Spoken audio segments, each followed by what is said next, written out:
Greetings, everyone, and welcome to the 217th edition of Cinema Effect. I'm Zach, and I'm joined by PWSA's number one fanboy, Jaden. Howdy. Howdy. Should I mean, he's not here, but should I bring up the fact that Liam took a bit of issue with nicknames last night as well? Oh yeah, you said that. What happened? Yeah. He wants to freshen it up a bit with the nicknames. So many demands, man. He's which, so, he's just, after 214 episodes of pretty much the same. Like, I know we added one every now and then, but yeah, kind of looking for a whole revitalization of the system. Yeah. I think that's a fair request. I think it's unfair to add that into his contract negotiations at this stage. Bit picky for a guy, especially when we were so close to figuring out some other things, and he's just throwing this in there without communicating to me. So that's the saga's ongoing. Will Liam be back next week? Will we have solved it by then? Who knows? But in the meantime, we've got our Liam replacement. So Andy, I assume you're not a Vietnamese citizen. Correct me if I'm wrong. Technically not, no. But okay. I am just of descent. Yeah, that's fine. See, I was just looking for Liam's our resident Irish citizen. I was looking for. See, he would criticise this because he thinks the names need to be revitalised, but I'm just here trying to reuse them. But I was going to say you're our Vietnamese citizen, but you're just our resident Vietnamese man, I guess. You could say that, yeah. I think I would be happy to go with that. Yeah, Andy Lau. Yeah, he's back on the show. Go ahead and name a Hong Kong celebrity though, but yeah, sure. No, don't worry. You choose to go by Andy Lau, so that's it's yeah, right. I did. Yeah, top of the morning. Top of the morning to you. Cameras Andy. there. Thank you for joining us. Okay, ladies and gentlemen, this is Cinema Effect, the podcast where we review and talk about a different movie every single Monday. And this week, that movie is Hoard, which opened at the Venice Film Festival, September 1st, 2023. It was directed by Luna Carmoon. It's a drama, and the synopsis says, the story follows Maria, a teenager whose mother used to be a hoarder. Now set in the 1990s, she lives in a foster home where a previous resident, Michael, inspires her to revisit her childhood memories and passions that she has repressed. Any of you got notes there? Is that what I just saw? Yeah, I just flicked through. Yeah, I mean, it is an Australian premiere, but it is on Mubi through UK, and I did flick through the film last night. Oh, nice! I just took as many notes as I can because we saw like a week ago, and it's really hard to recollect 100%. Scenes and whatever the fuck happened. So yeah, I agree. I'm very glad you came prepared. That's very responsible of you. Thank you very much. So you flicked through it again. That's great. What did you think of Hoard? We all saw this together, Fitzy included, at MIFF last weekend. You call it MIFF now? I don't like calling it MIFF, but it's just what it's called, right? So I feel like I've just got to accept it at this point, as gross as it may sound. So we all saw this together at the screening, and it's been a week. I'm curious what you felt about it, and if anything's changed in the week since. I guess I did walk out feeling rather confuzzled. So that's basically confusing and fuzzled in one word, if that makes sense. But yeah. I wasn't sure what to feel, but I do understand Carmoon's intention throughout the runtime, and I did enjoy watching it, even if it was a little gross at times. I say a little gross, very gross throughout, but that is part of the film's charm. I think I spent a lot of time pondering on about Maria and Michael's relationship, because maybe so when I flicked through the film last night, I did just find out that they both have just met for the first time in the film, because I completely forgot about the part where Mike writes "Nice to meet you" on the back of a school uniform. So that should have came to my mind, because while I was watching the film last week with you guys, I was very confused about who these two were to each other, because I assumed they would have known each other just a little, but like Based on how they were behaving. Yeah, like sort of like a brother sister type of relationship. But yeah, I thought they knew each other just a little, because Jane after the film told me that they were both adopted under Michelle, the guardian. But flicking through the dialogue yesterday, it turns out that I now understood that Michelle used to take in Michael a few years before she took in Maria. So I think now I've got the clarity of who these two are to each other. So that kind of I'm sorry, but it kind of made sense that these two do get on a bit, like do rowdy things.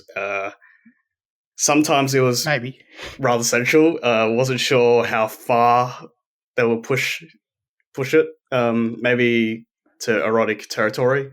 I guess it did eventually, but the chemistry between the actress's name is rather funny sounding, but Sarah Lightfoot-Leon or Saura Lightfoot-Leon, I can't remember what it was, and Joseph Quinn's chemistry was rather unsettling, but it was pretty raw to watch. Like just like when those two are together, is rather raw, and I kind of like the chemistry overall, and the film was nicely shot, and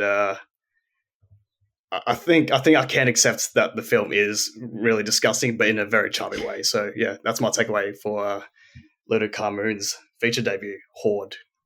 Yeah. Okay. Yeah. Really disgusting in a charming way. Yeah.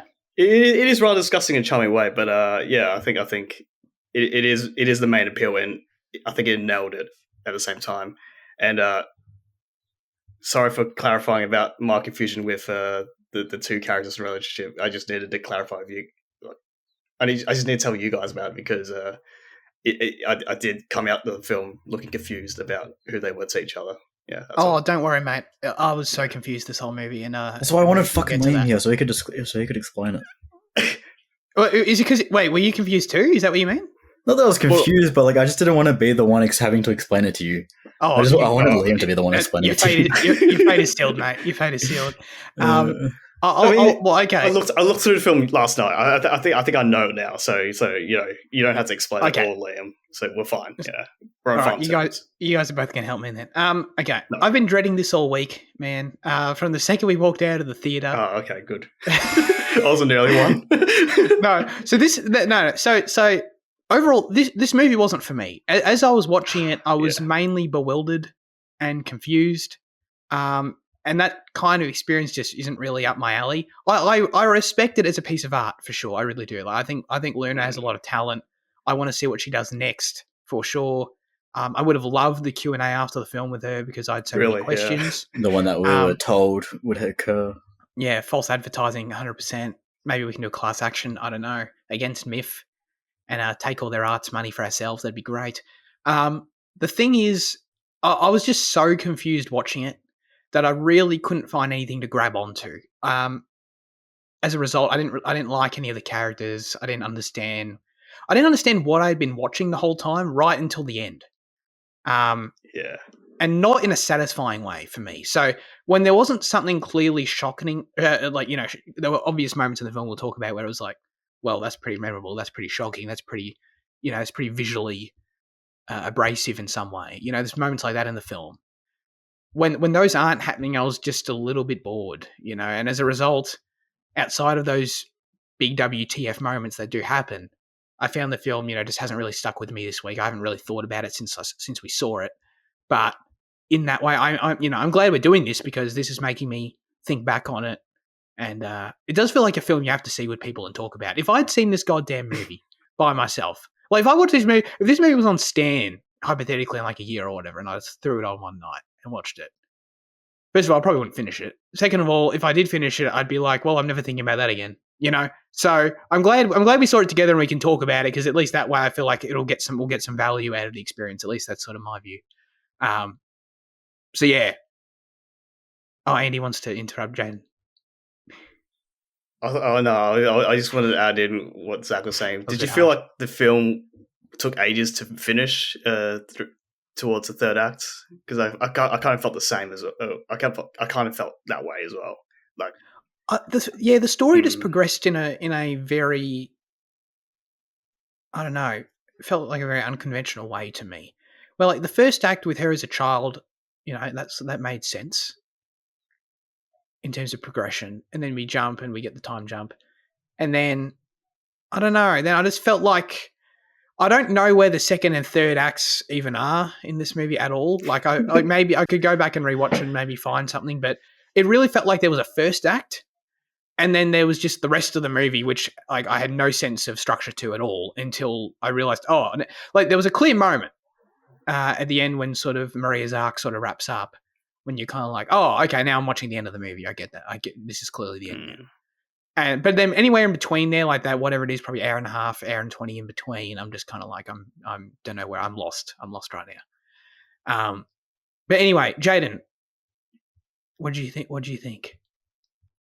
I think it was quite good. I don't know, like just to get a base point, like I did enjoy the film. I disagree with the fact that it was charming through its disgustingness. I think its disgustingness was suffocating, and it was overwhelming, and I think it was intentionally so. I don't think it was ever meant to be charming through it. To me, it was charming though. Yeah, it wasn't really. Although she wasn't there to deliver Q&A, she did introduce the film, and she described it as like, she said like the film will stick with you, and it'll kind of cling to you like a wet sock lost behind a radiator, for like a couple months. And I was like, okay. I thought maybe that's just because it's a hoarding thing, but like no, like it does kind of have that quality of sticking with you just through its like one through its visual hoard, but then also I think you're saying to the otherwise, given that you're forgetting it, but like to me, it certainly has just clung to me in terms of like what we are presented with later as well, especially a lot of the slice of life things that were normal as well. I think were interesting enough, but then as when that kind of catalyst comes for her to fall into this, I don't know, like recycled trauma. I think she perfectly described it, which it's her film. Obviously, she does. She is able to perfectly describe it. I think it's quite successful in attempting in achieving what it attempts, which is a retelling of a version of retelling her childhood. It's a lot more personal than I was expecting, but I think it works incredibly well. As a result of it being that real. Yeah. That's why I would have loved the Q&A, because like walking out, I didn't know anything about the film before, and I didn't know for a fact it was at least semi-biographical in some way, but just walking out of it like, sorry, my apologies. But then walking out of it, like I think one of the first things I said to you was just like, well, that was clearly about her, right? Because like it just felt personal. It definitely because of the real footage at the end as well. I think like that's meant to be like the real. That's what like if you I probably would have thought that anyway, but that was the nail. If you as an audience member doesn't pick it up throughout the rest of the film, the fact that it ends on real cam footage kind of should be the indicator. Yeah. But you're a smart boy. You picked it up. Well, I'm not smart with the rest of this. Trust me. Andy, yes. Because the real life footage at the end did look early 2000s. I'd assume it would have been Luna Carmoon's time, but when Jen said she was 26. I don't know how much of that personal vision it takes away from just the fact that she really did live in the 90s. Yeah, that's an interesting choice. I'm real confuzzled with that one now. So confuzzled is the word of the podcast today. That's interesting. I don't know. Maybe we'll crack something open as we go on that one. I'm not sure. Okay. I also I liked how you said recycled trauma. That's the best. Recycled trauma. It's definitely recycled is definitely apt in this one. Okay, that's cool. I mean, we can. I don't know. There's a few places to jump. Let's just jump to the grossness. All right. Andy thought the grossness was charming. Jaden was like, "No, it was just foul." But that's the point. Genuinely felt like the film genuinely felt suffocating to me. Suffocating. That's strong. I like it felt. I felt sticky in my clothes, and I felt like I was like wanting to like I don't know climb out of my chair a bit. It felt depressive. It did in parts for me, for sure. Yeah. Watchable syndrome. That's like worse. That made my shirt stick to my armpits a lot. So. literally, I can understand how Judd feels though. Yeah, the sensory overload gets to him. Just straightly through the grossness. But like when you say it was charming, Andy, do you mean like? I think I might understand what you mean in the sense that like you understood that's what it was going for, and like you found the enjoyment in that. Like, is it in how sort of like striking some of those particular moments of grossness were? Like it was just really amusing, is what I was trying to get at. Right. Yeah. Okay. And so like in the sense of like when they start licking each other's saliva, out of belly buttons, as one mere example. That's like, just so bizarre that it's kind of funny. I think you're spot on with okay. my dumb way of thinking, but like it was just like I guess the grossness did carry the film. I mean, it is part of Carmoon's vision, and what Jen said about the introduction from Carmoon herself was rather spot on. It did kind of feel like that, the wet sock on top of the radiator. Lost behind. Lost behind. Yeah. And I mean, I'm sure you guys have more interesting thoughts about the grossness because I kind of forgot about it the week after. But so in that way, the film. It sounds like the film didn't stick to you then, as it did Jaden. It stuck to me on the night, but then a week later I forgot about it until I opened the film on Mubi last night. But yeah, no, it was amusing overall. That was about it to me. Yeah. Okay, interesting. I mean, it's funny because I mean, I'm glad that I think it was first the other lady who introduced Luna said the film was praised the film and then said it was disgusting. I think she said that first. And I'm glad she did because it definitely was. But this film stinks. It's like what Luke says about Ron. It's like in episode 4 he says it about Ron, not about just Ron in general. Yeah. Good clarification there. But this is like Goblet of Fire Ron because it would be great to see this film in like what's it called like Gold Coast 5D or whatever. Oh, like a 4D like a scratch and sniff type thing, whatever. Yeah. Like obviously, that's all part of it. I just can imagine like some of those scenes, man, where just the whiff shit just comes out at you, and you're like, oh man, I might give that shit 5 stars if that was done well. She touches like the rat kingu and like there's like a spray of mist. Oh yeah. The visuals were enough as they were, man. But I don't know. I respect it as art for conveying all of these things and for doing it. It's just it was effective cinema, I guess, is what I'm saying. There's so many weird things in it. Like, first of all, I didn't even understand that they were eating the ashes of. That was a weird part. Yeah, that was one thing I didn't understand until Jane had to clarify it because I just didn't. I don't know. I just didn't. My brain just didn't. Maybe the way I could physically couldn't go to that place. Possibly, like that's the only way I get. Like, if I don't think that's actually what happened. I think I was just dumb. But like, if I could self-rationalize it that way to make it to justify it, I could say that. Like I understood they spilled something over that was just gross, and then they started eating it. I understood that, and it was already disgusting enough. You know what I mean? Yeah. And then it was the ashes. Is there? I mean, we can talk about Luna's arc as in depth as we can, I guess, but is there significance to the idea that? I mean, obviously, we can. If anyone can make a case for why they ate the ashes. Maria's arc. I'm sorry. Shit, my bad. I was confused. I'm not accusing Luna of having eaten her mother's ashes, by the way, which she can confirm or deny that if she likes. But but I guess what I'm saying is, we can try and figure out why they ate the ashes if we want. That's the whole thing. So sorry, so I just want to jump on it right now before we lose on a tangent because yes, I've got as you're speaking, I've got like this half pieced together thing in my head. So the delivery of the ashes is the catalyst for her to fall back into this, to start to fall into this rewarding behavior.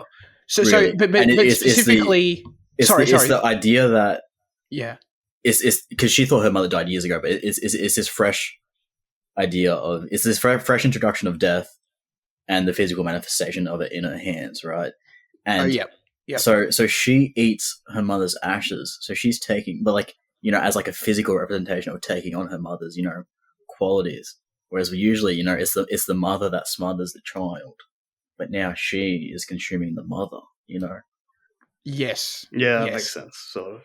I guess that's why she started picking up hoarding later, right? So like, I think this was the trigger. Yeah, I'd say. Yeah. Okay. So that's already helpful for me, because by the time we get to the end, and you know, the resolution was clear when the reveal that she was hoarding and all that, but well, because I didn't understand this was the trigger. As soon as she gets the delivery, she sits down at the door and she starts exploring the mailbox, and it like transports her back to like her as like a child, where she was exploring like the pelvis on the skeleton.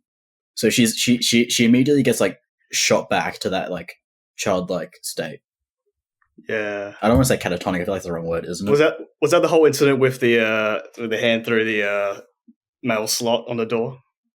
Is that the scene you're referring to, where she was like seeing the light through the slot, and then she was like, and it's now learning again that her mother's died, has shot it back to that to this part of her life, and is why she's picking it all up, you know. But is there anything specific in like the child version of her playing around with the skeleton? Is there any, like, what is it? Is that you're saying that represents her childhood trauma in some way? Not that I don't think that her exploring, like, not that it represents a trauma, but I just think that in the mirroring of those actions, it just shows that she's falling back into that state of being a child again. Yeah, okay. But is there anything specific? Like, they could have done that that could have been conveyed in any number of ways. Like, is there a reason it's sticking the hand in the goddamn skeleton? Because we see her do it earlier. What do you mean? Yeah, I know, like, but it's such a specific thing to do. You know what I mean? Don't you think? Because it's an interesting way to do it. I don't know. It's a well-written way to do it. Yeah, I guess. But like, I don't know. It could have been like, for all...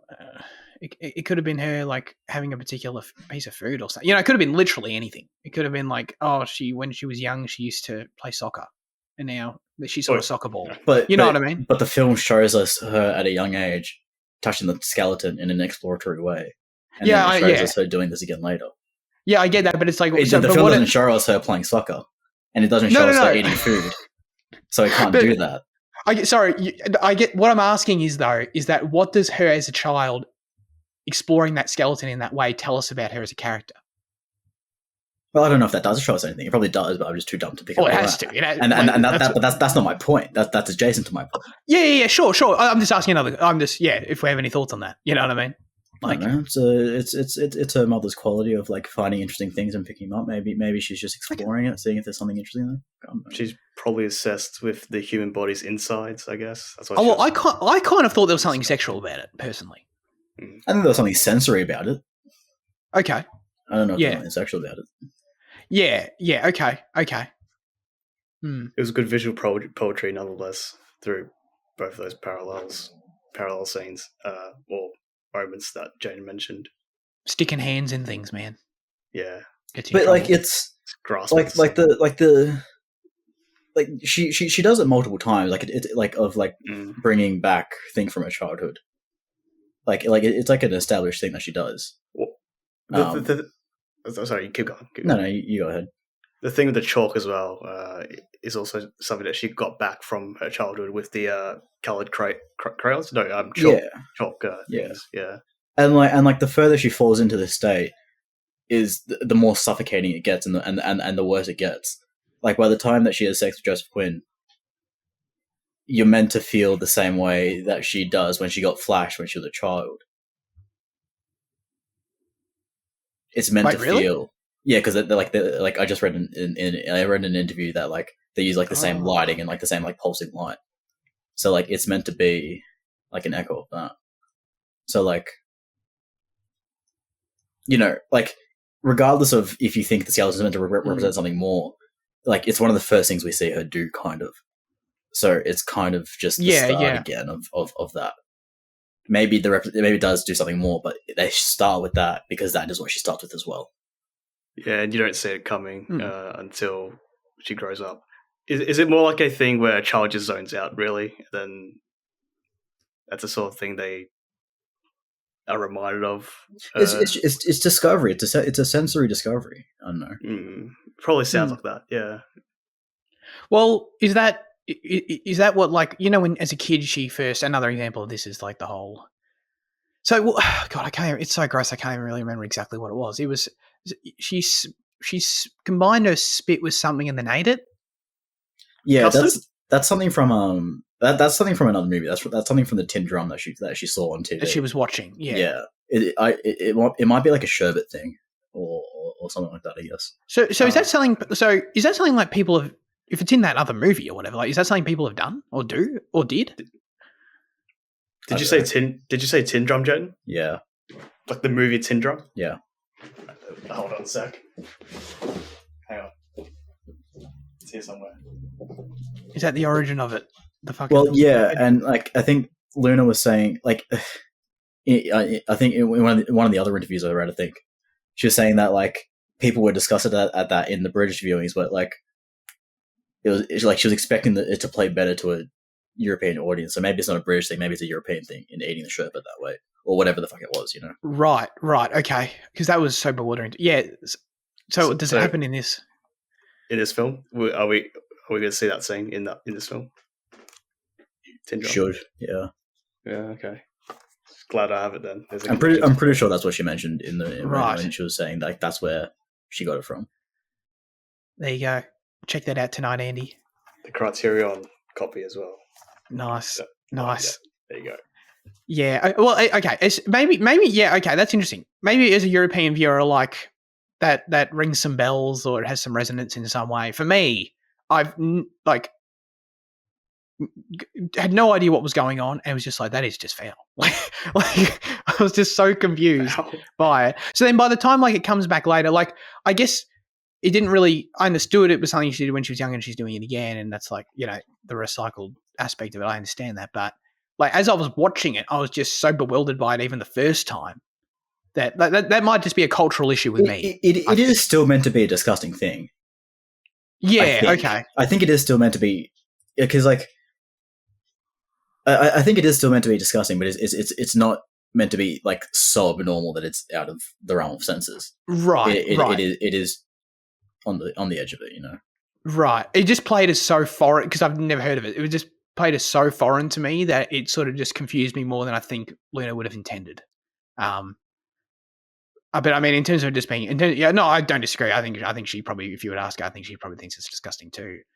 But yeah, it was just really weird.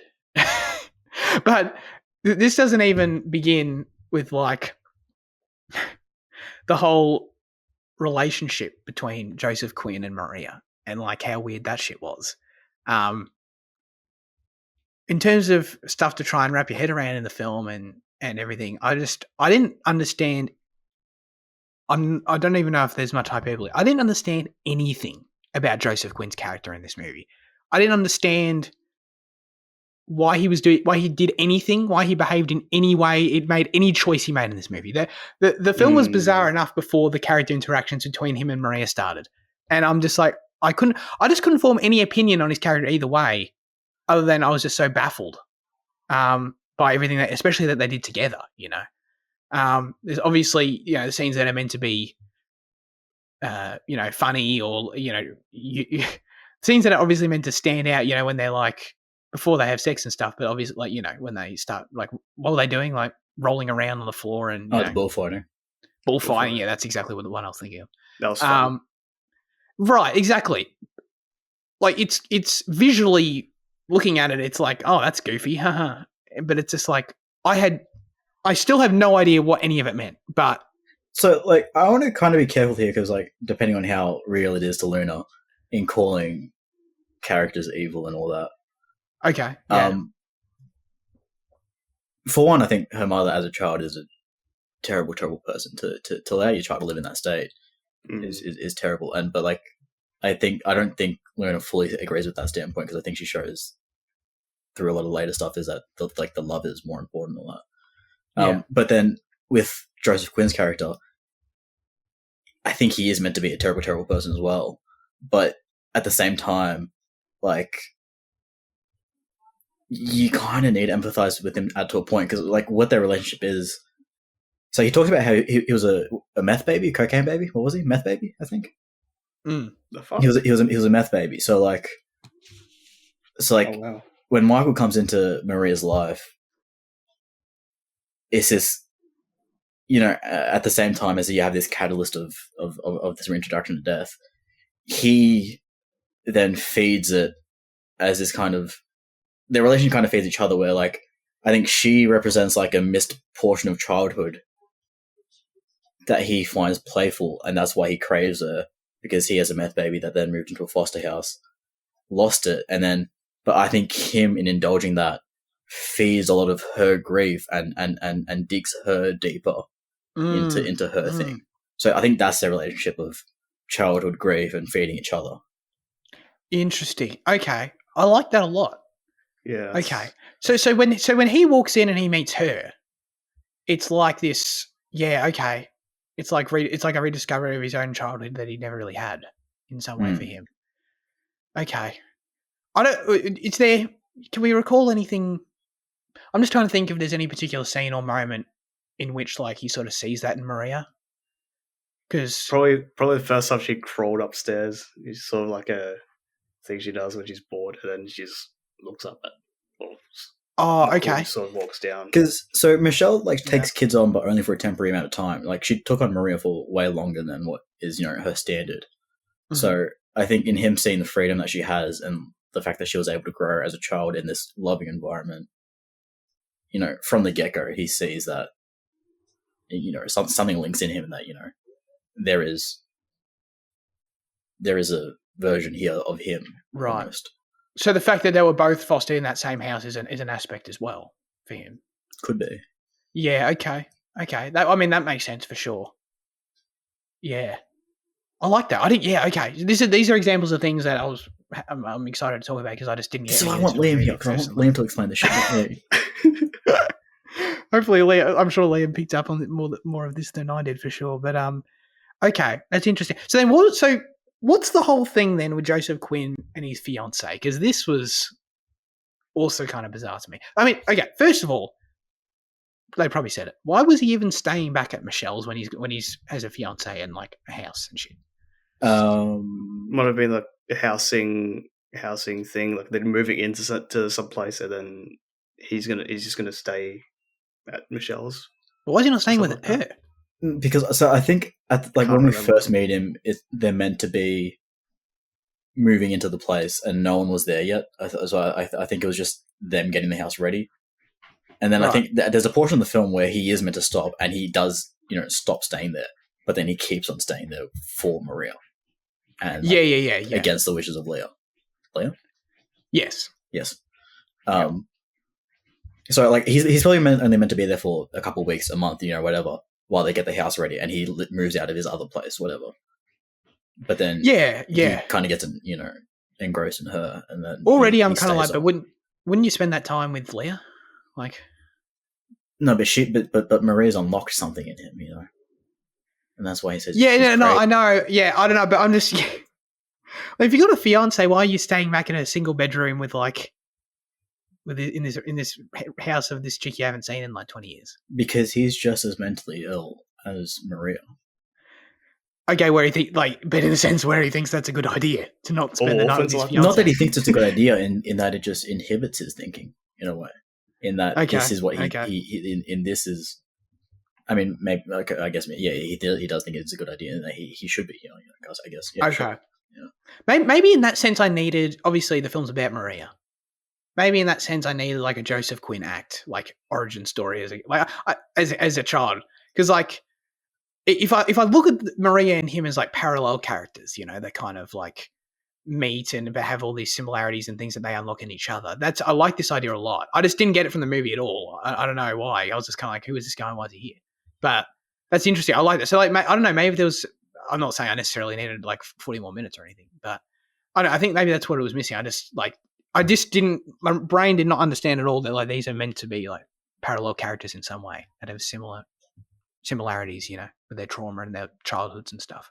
Because I like that idea. Yeah. Okay. All right. Well, that helps me a bit with that. How do we feel about his performance and adult Maria's performance as well, just in the film and some of those crazier interactions that we were talking about earlier, and how we felt about those on screen. Yeah, it was just good that they were committed enough to go through all the farce.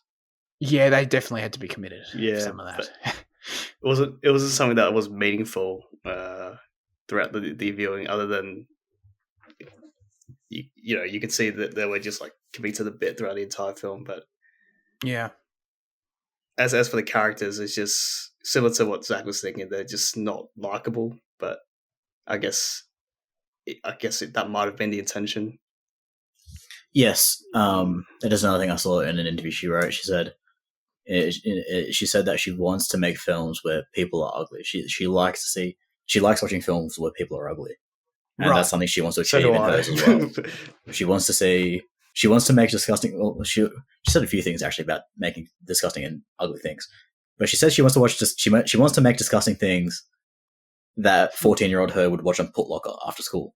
So for one, she's fine with engaging in piracy. So you know. Oh, the pirate website.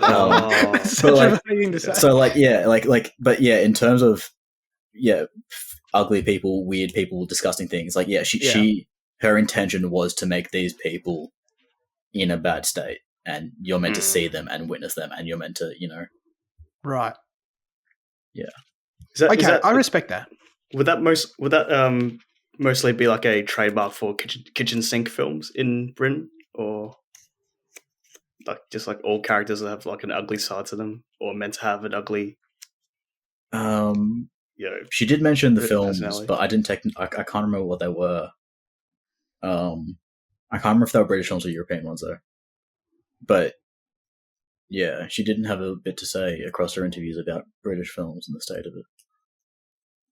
But that's another point. Okay. Yeah. No, ugly people, sorry. Yeah, ugly people was your thing. Well, I mean, hey, I respect that vision. I respect it as art.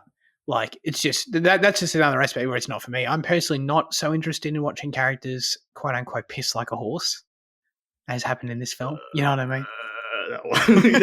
Yeah. I'm just, see, when stuff like that's going on, like, which there's plenty of in the film, I'm just kind of like, I think it's, you know, good for her, but I'm just kind of like, wasting Zach's time. Yeah, a little bit. You know what I mean? That's just me. That's just me. But I guess I don't know. In that sense, like, how did we feel when they hooked up and had, you know, when they bonked? Like, is that what feeling did that leave us with? Like, oh shit, oh god, no, please, or like, was it some sort of relief? Yeah, I'm just curious about that. I mean, considering that she's been longing for like some sort of physical touch, I guess it kind of made sense, but I don't think it made me feel too uncomfortable, but I quite didn't understand because I was hoping that they didn't go all of that and then eventually having intercourse, because I was kind of enjoying all the horny stuff without the sexual elements or a element. Or an element. Sorry, it's just I don't know. I was rather not shocked, but I was rather underwhelmed with what was going on, because I guess it was meant to be like a sense of release, but was it for you? Was it like? Did it feel like a mistake they were making? Not necessarily, but it was just like a very confusing action on their part. But okay, I can understand that it probably solidifies not their relationship, but like their needs. You know what I mean? Besides all the trash around them, or their fetish for, you know, all the gross stuff. Yeah. I don't know how that connects to the need to. No, I think it does. I think it does. Maybe Jen can explain that for us, because Liam's not here. Given that we get like presented with the same visual and I think audio motif as well when she gets flashed at a child, I think we're meant to feel that the sex scene is predatory. I don't think we're meant to feel good about it. She allows it to happen, he asks, and she says yes, or she kind of nods or whatever, but it doesn't. It's not enthusiastic. I think it's still kind of about this exploration part of it, but I don't think you're meant to see this as like a positive experience for it. It's just it is predatory at the end of the day. I think seems like it. Yeah, it's like her slipping further. Yeah, and it seems like she was asking for it, but yeah. So like, I think it's. I definitely don't think that scene is meant to be read as a positive experience for her. I think it might be the end of her discovery, and so like, it kind of completes that part, but it is not a satisfying thing. Yeah, I agree. Yeah, in that way, I guess it might even be like a lowest point. I guess if you were to track it. Is that why Michael gets like all panicky and desperate when he asks, "Why don't you love it back?" And then she just like tries. She screams, obviously. And then she tries to like sort of struggle away from him. So how much later is that scene? I was just trying to think. Is that like the next scene, or is that like 5 minutes later? I can't remember. Somewhere around 5 to 10 minutes later, where she finally packs in all the rubbish into her room, and then they try to knock in the door, but like Michael just storms in and then kind of like tries to wake her up. Yeah. So like I don't know if that next scene of her pushing him off is meant to be a direct response to the sex scene earlier, but it is. I think it's a response to the second death she experiences as a teenager of that hit and run victim as being the wake up. Oh, there was that scene. So her pushing him off might not be a response to the sex, but a response to the end of her state, I think. Okay. Yeah. That's interesting. Mostly, this film just feels like a bunch of moments that take place separately, but it is really hard to assemble together what Luna was trying to say. I feel like I'm in the same situation as Zach here, so it's good for Jane to explain everything here. Yeah. Tonight. This is really interesting. Jane, you're lifting the weight of Fitzy here. It's really hard to think of something meaningful about the film, knowing that we just watched it last week and that the result was kind of underwhelming. But I guess being able to listen to Jaden and you, Zach, have back and forth about it kind of like makes sense. But I just hope there's more for you guys to indulge me on Hoard. Well, don't get too excited. I don't know. I don't know. This is just why, again, it is such a shame we didn't get that Q&A. Because I do think without it clarifying on the Ashes, mate. So just to clarify, did you guys have like gravel or? Because I don't know. Like, I do think, without a doubt, like Luna's a great talent for the screen. And there is another reason I would have liked that Q&A is that there is zero trivia for this movie. So. It is, maybe we could have contributed meaningfully. Yeah. Other than people that were at the other MIFF screenings need to lift some weight there, But so that was underwhelming for sure. I mean, the only things I guess that weren't underwhelming about last Saturday, we're obviously hanging out with you guys and getting my pop vinyl. Those weren't underwhelming, but other than that, I guess the end of the film, it was interesting because. I like dissecting what the journey was in these middle portions. I was confused about is helping. At the end of the film, there was a clear arc and resolution for Maria.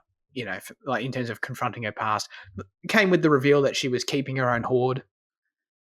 Which did you understand that was what was happening prior to that reveal, Jada? Yeah, we see her collecting all the shit and we see her shoving it in the I never expected it to be as bad as what it actually is in her room, but we see her stuffing shit everywhere. So like. You see her for attendance. She puts she has like 3 like rubbish things in the cupboard, and then she's like stuffing stuff under the sofa cushions, and she's like hiding, and she's like stealing shit from like the garbage, and we see her doing it, man. Like we see her doing it very literally. Yeah, I don't remember that at all. I remember the scene where Michelle comes back and like she opens the cupboard and is like, "Where'd all this stuff come from?"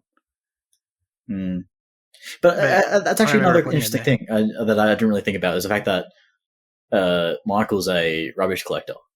There you go. Yeah. So actually, yeah. So like, so that's why she thought it might be him because you're bringing her home from work, I guess, or whatever. But like, yeah. I don't know. There might be something interesting to read into the fact that she's been taught to treasure rubbish and he's conditioned to throw it away. I don't know.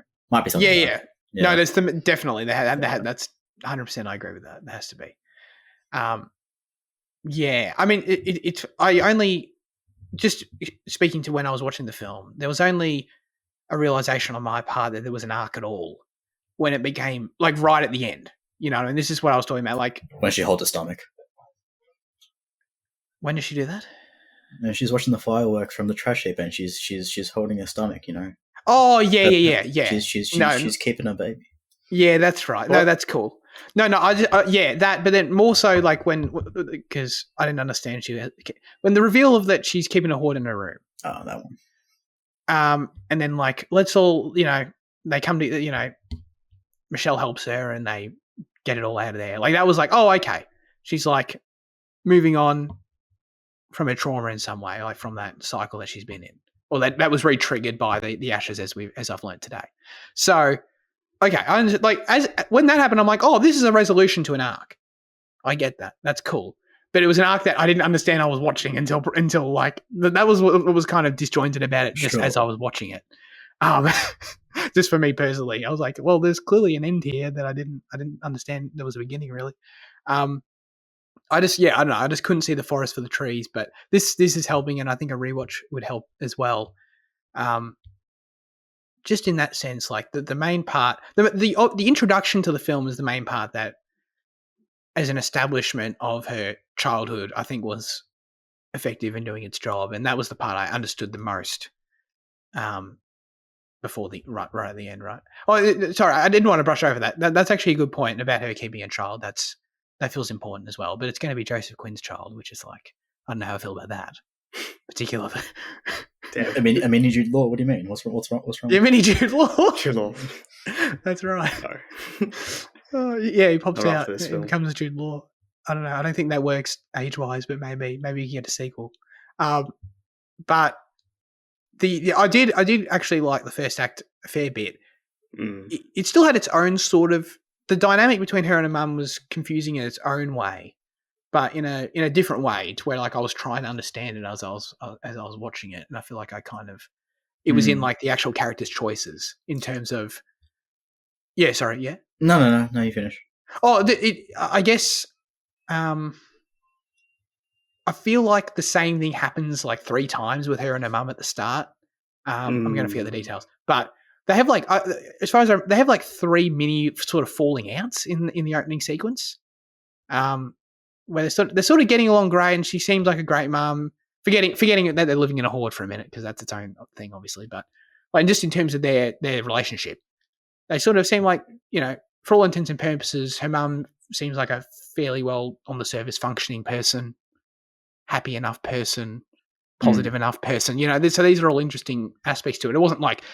It's not like it's not that typical thing where she's like living with her mum who's like a total druggo and deranged and checked out. It wasn't like that, So her mum had some effort and was functioning, on the surface pretty normally in most respects. Yeah. But I guess, there was something else like in terms of their relationship. It wasn't quite right either. They almost there was something erratic about it still, even in a non-traditional way. I guess is what I'm saying. Well, so I think there is something more traditional about it than you realize, but you described as falling outs, but between the mum and the daughter, but like that's not. I like just mother-daughter relationship is just highly volatile. Like that is just the reality of it, where you kind of have these intense angers and then intense happiness and then love, regret, and it just follows each other immediately and endlessly cycles. Like that's just how that is what mother-daughter relationships often are. Right. But just in on that as well, just in terms of reading the first act, like it's almost like it's almost like it's not a traditional 3 act because let's just to bring it back earlier as well. you were talking about, it was hard to identify, the next two acts. I think it's almost two individual stories where you have.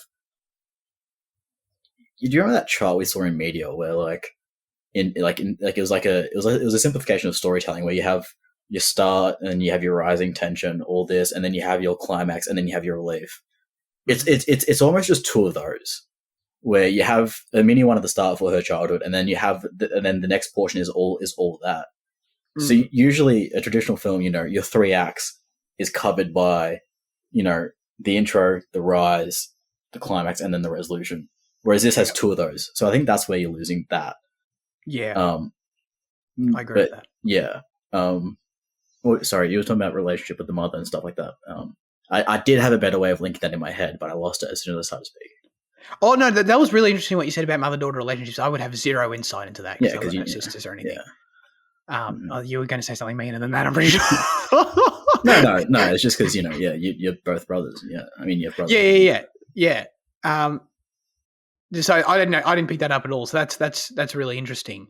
That is exactly what it was like, though. It really was. It felt like, and it's funny that came in, I guess, that was represented at such a young age. Because just what you described sounds like something that would start happening. Just again, having no fucking idea. What you just described, I would probably say, I don't know, does that start at maybe 12 or something? But obviously, young Maria is younger than that, and it still felt like I think she's forced to grow up faster. Right. Yeah. So I don't think you're wrong about that assessment about it being probably starts later, but I think she's forced to grow up a little bit faster. Yeah. It felt like what she was put through there with her mum. Her mum was her biggest supporter.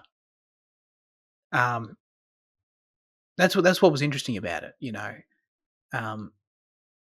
Really, I guess it was a pretty normal relationship, I guess, in what you're describing, I guess. I guess what I'm saying is that it's to an extreme degree, but it is to an extent normal as well. It didn't really feel like to me that the hoarding itself really affected anything. So the environment was to the extreme, but the relationship was. Yeah. Do you know what I mean? Though, I think the environment and the hoarding obviously made things a lot worse and pushed it up that scale, but it didn't feel like there was anything intrinsically about the hoarding that changed their relationship. Do you know, in terms of, it was, you could almost swap the hoarding for for a variety of things in terms of something that makes, you could swap the hoarding for, I don't know, another story, it would be drugs or whatever, I think it's a good physical representation of suffocating and losing yourself though. Yeah. That's true. See, this is, that almost makes me wonder, for Luna, what, was her mum literally a hoarder? Or it wouldn't surprise me if that was a creative liberty to convey what you're saying, where maybe it was something else, maybe it was just, there was nothing specific her mum even did, and it was just the relationship with her mum, and then she had to be taken away from her at some point, right? But then she thought making her a hoarder would convey this in some way that was interesting. I don't know. That's just a thought. Or maybe she was a hoarder. I've got no idea because there wasn't a Q&A, goddammit. But yep. that is just thought. I just thought that I guess going in, I would have thought that the film would be more about the psychology of hoarding itself more so. Or you know what I mean? What leads one to become a hoarder as well. Yeah. Yeah. And instead it was more I understand the trauma, and I presume her mum has a backstory too that made her become a hoarder. It was more it was just the hoarding was the result of these personal issues and this growth that has to happen, as opposed to specifically the hoarding, I guess. Because even the action, her mum, what even happened with her mum? She gets crushed. Oh, that's terrible. Yeah. God. So then where was she for all those years then? If it was a physical injury, it's just that I assume she recovered rather quickly, but then social services took the child away because they were it's an unfit environment. Shame to be a mother, as a cop said, and then obviously young Marie just goes up to the cop and just starts yelling at the cop because criticizing her mother and all. So I was curious earlier on, Jaden, when you said you thought her mum was a terrible person. I didn't necessarily feel that way, but no. So it's just that loving mother, but you can be a terrible person. To let your child live in this, it's there was a point of me where I was this she's genuinely one of the worst people to see on the screen, to let your child live in this squalor. Right. Especially when she gets this mysterious goo on her hand after touching the rat king, and then obviously like getting burnt by the iron and letting the fucking wound fester and all that shit. Like there is terrible things that happen to her, and that's why I was like, you have to be a terrible person to let your child live like this. But then like obviously like I don't think that is the real conclusion that you're meant to draw about the mother, though, because I think you see quite a lot more about Maria's love for her and Luna's commentary on that. But it's just it was just so confronting initially that that's how I felt, even though we do see the mother constantly go into bat for her. Like we do see a very clear love and a very strong love. Yeah. And then we see Maria reconcile with that love at the end. I'm glad we saw that. So, I really am. Yeah. Initially, she felt like one of the worst people I've seen, and like to an extent, I do still feel that because of what does happen. But yeah. I understand that because I'm glad we saw that love. I'm glad we had that scene where she stands up for a kid, to the teacher and stuff. Even though, like, the whole situation around that was like she wasn't going to school because of her mum in the first place. But on the surface, like I was saying, like she shows that love and that's great. But I understand what you're saying in the sense that like her lacking that self-awareness is almost like worse in some way, or maybe not worse, but it's just as bad, kind of. Mm-hmm. Like she thinks she's a good mum and can't see what she's doing wrong. That's almost that's. But that's why like hoarding is really an illness. Like we like in the modern age we've made entertainment out of it. We've made reality shows of hoarders and clearing their houses, Space Invaders. But this really reinforces the mental the damaging side of it that is really kind of destructive, like mentally as well. Yeah, that's totally true. Any praise for like young Maria versus FNAF girl? Where do you rank her? I don't think she's as good as FNAF girl. I think I think she was given a few lines that were just a bit out of her wheelhouse, and I think it exposed her acting range a little bit. Okay. Like as a consequence of the character having to grow up so fast, she's given mature lines that the child just couldn't read entirely correctly, is how I feel.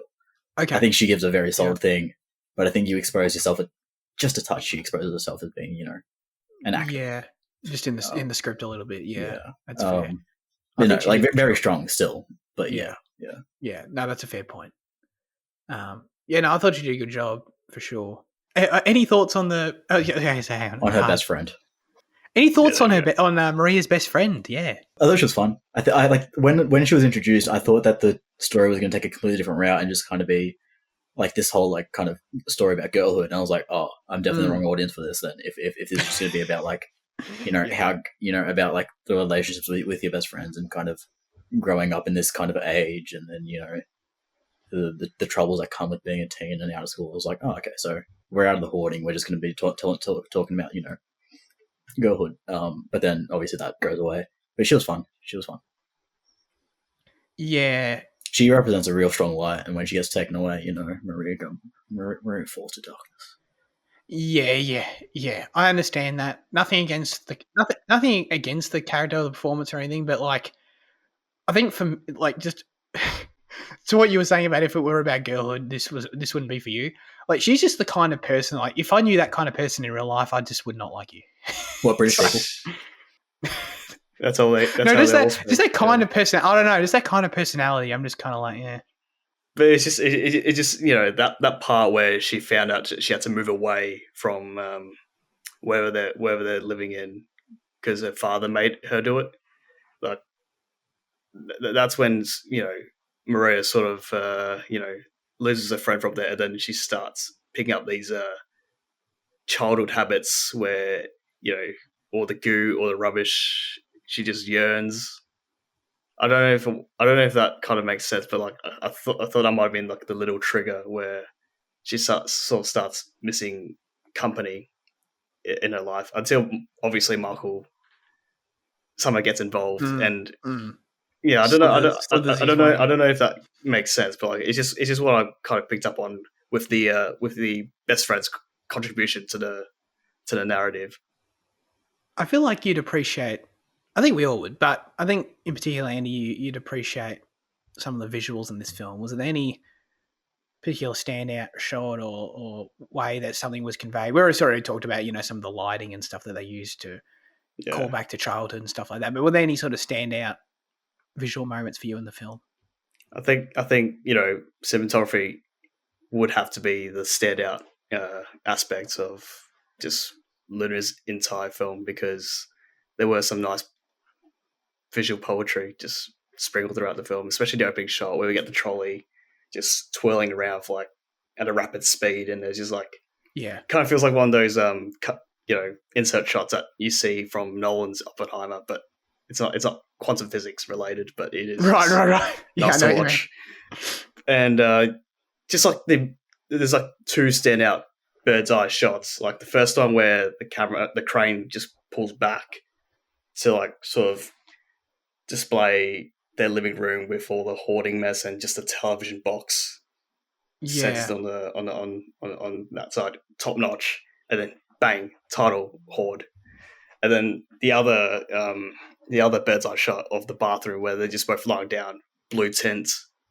I thought it was like, once again, the way that Luna puts all the rubbish as part of the in part of the frame, it is just nicely it has a nice touch to what the film's themes are all about, with the main character's obsession with mess stuff. Can't really say hoard, because that's like you see it move around, hoarding. I couldn't really say it for a static frame, but it is just nice, some of the shots in this film. And I think especially mess being used in the foreground with another shot in the bathtub where there's just like, I don't know why you put cans near your bathtub, but those are some nice curtains, shower curtains. I'd say, yeah. It was rather nice. Just like the way Luna, like, she's a good artist. I'll say that. Yeah, I agree. My favorite shot in the film was the opening trolley shot as well. I think it's funny. I don't think, outside of that crane shot you mentioned, I don't think the film ever really like goes out of its way to be like, look at the hoard, look how much shit there is everywhere. Yeah, it's almost just like, it's almost just part of the frame in some way, or like in that shot you're talking about when the bath, like we spent a fair bit of time in the bath where we just it just looks like a bath. Yeah, I didn't mean to say they were revealing it, but it was just like a nice. They sort of did reveal it. They sort of we'd sort of spent a bit of time in the bath, and then they cut to a shot a bit further out in the room where like, we can see there's tins everywhere now. So it's almost like there's these little reminders in little parts of the frame, like you're saying, and then, or just these sort of reveal shots where there's just, you've been in a room for a bit and then there's a cut and it's like, oh yeah, this is a mess. And you sort of didn't really, you sort of didn't really fully understand it. It's almost like this just presence that's always there, all this shit. And then as a result, sort of the negative experience that comes with that for Maria. It's sort of like it's almost there in the background and then you have to be reminded of it a little bit. But outside of that, we try and stay focused on the characters, on the childhood itself, as being sort of, it's almost like we need, every now and again, it's just like, it's just there. It's a little reminder that this is not quite normal, Yeah, true. Even though we're trying to be locked in, I guess. Yeah. Any other standouts for you, Joe, that we didn't mention? No, not really. I don't think so. I think it was shot well. I think it was shot nicely, but I don't think there was anything that ever really stood out to me. Okay. Yeah. It was just like a nice pieced film altogether. Is that what you're saying, Joe? Like, sure. Yeah, maybe. Yeah. For sure. I'm just trying to find any notes that I had. All the interactions she has with her mother. Not interactions, just all those hypnotic visual moments is what I meant to say. With where they're under the covers and they're just like yelling at each other, like. Oh yeah, I actually forgot about those. Yeah. Good shout. Yeah. And then for some reason, it was kind of remade for the one with her and Michael under a stranger's laundry line. It's another callback there. To what Jane mentioned earlier in the episode, with the little glow through the skeleton and the door slot. Yeah. Yeah, exactly. I'll be right back. Oh. See, now it's like, I'm pretty much done, Jaden. I don't know about you, but... I think it was interesting to... Some of the other reviews I read that I was forced to read because there was no Q&A. Forced. It was just like she just spoke about her film in an interesting way to me, where she's like she rejected the label of social realism, and she said that like she hated using the word trauma because it's such a throwaway, but like that is what it was, in that it's just exploring her memories and things of that realm. So I just think it's interesting that I think like the most common ways that people will describe this film, the way that we've described this film, is saying that she acknowledges that is how it's read, but she's like, particularly through like the trauma lens, but like she's not a fan of it. I think the social realism one is probably like the more interesting one to look at, because not that we commented on it in that lens, but she pulled up some interesting like comparisons of, you wouldn't call X and Y this, so why would you call Y that? So that kind of makes me think about. That kind of makes me feel like it's even further personal, because she doesn't want it to be seen as like this universal kind of depiction of what living on council property is like. It's meant to be a personal story rather than this larger comment or something like that. Yeah, exactly. So I just thought some of that stuff was interesting, like about the way that she was talking about the movie. Yeah, that is interesting. Yeah. Any other notes there? They're just literally scene by scene things. I don't think there's anything interesting discussion wise. Oh, also I thought from these notes. I thought it was interesting to see that like for a debut film, it had quite an interesting composer attached, which was Jim Williams, who did Raw and Titan and Possessor. So like you got this guy who's kind of quite well established in horror in the body horror genre, and then this film does dig its fingers into that a little bit as well at times. So I thought that was just an interesting thing, that he was drawn to this project after doing, European body horror. Yeah, definitely. Yeah, I guess. Yeah, no, well, it's not horror in this film, but like it is grotesque, just the way they use. Or you see characters fiddle around with bodies. There is a body horror element to it, with the burning of the iron and then the eating. Oh, that was scary. Yeah, that's what I mean. But like it does dig its fingers into it. Yeah. Into that pie. This guy's got a fetish for films he composes, I suppose. Yeah. Any comment on the ironing scene that Jane just mentioned, by the way?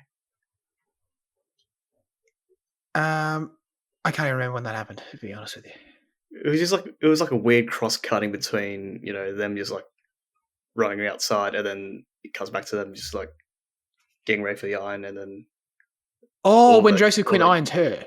Yeah, that one. Yeah, right. My apologies. Yeah. That's messed up, man. Messed up. Yeah, it's messed up. Well, were you tempted by it? You were like, oh, visceral impact. I thought it had, but yeah. Were you thinking about who you would iron? In a murderous way, possibly, but I think I know who you would iron, Andy. I'll leave it there. You'll leave it there. Ambiguous ending. Yeah. I think Jaden knows. I think accusation. Wait, so who would I iron then? If you think Jaden knows? Well, I know. I don't know. No, never mind. No, don't worry. It's an after the show thing. Okay. After the show thing. All right. Let's get to our final. I don't know who I'm going to iron anyway, but Hoard. Sure. I know who you're going to iron. Andy. At the start, I did say it was, a lot of the times it was amusing, just being able to see a catalogue of moments sprinkled out after the first act.